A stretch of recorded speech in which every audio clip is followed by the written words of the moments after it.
Okay, so have you been wearing that press-on mani for 10 days now and you're itching to change it out?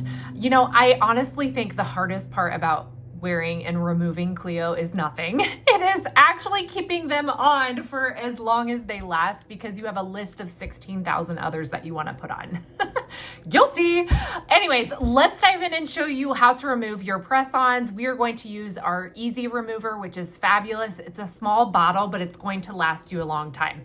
Only $8. You'll just need a couple drops. Don't be stingy with it though. The key is using enough and waiting long enough. So this is actually an oil-based remover, so it's going to leave your nail bed feeling nourished rather than stripped of all moisture and nutrients like, you know, an acetone soak or drilling or all those dreaded things that we don't have to do here anymore. So let's dive in, show you how to use your Easy Remover and get those press-ons off. All right, let's remove what we have left of our press-ons on after all of these demos I've been doing. Man, there's so much fun to share. All right, Easy Remover cuticle stick.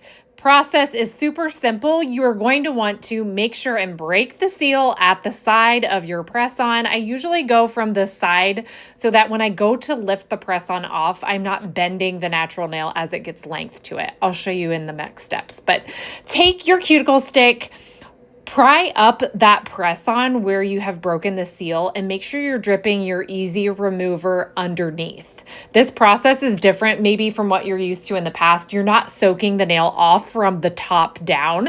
You are soaking and removing, dissolving that adhesive layer underneath. So you're probably like most humans and you have nails on every finger.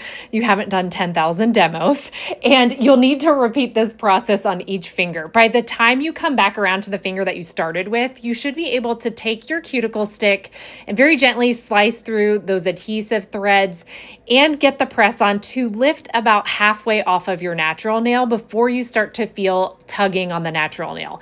That indicates you want to stop, add another couple drops of Easy Remover, and then work on the next one.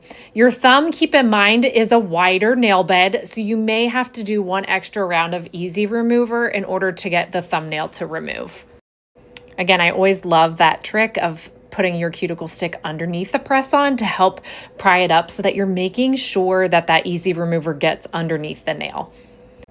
All right, here we are back at that nail that we started with, and at this point it should be very easy to remove. It should be hanging on maybe by a couple threads of adhesive, which you should be able to slice through pretty easily with your cuticle stick. If in fact it's still tugging on your natural nail, don't be afraid to stop here and add another round of Easy Remover. It is always better to use more than not enough remover. Lastly, then, you should have a little bit of adhesive left on your natural nail. If you add another couple drops of Easy Remover, wait a few minutes, you should be able to dissolve that easily. And then my favorite tip is taking an old washcloth, running your finger upside down with some pressure on top of that washcloth should roll up that adhesive and you should be very easily able to wipe it away. I try to not buff or file to remove the adhesive because that's going to remove layers of your natural nail. And we definitely don't want that here. All right, so you'll do this process with each of the fingers, finish up that thumb, and reveal perfectly happy natural nails under your KLEO.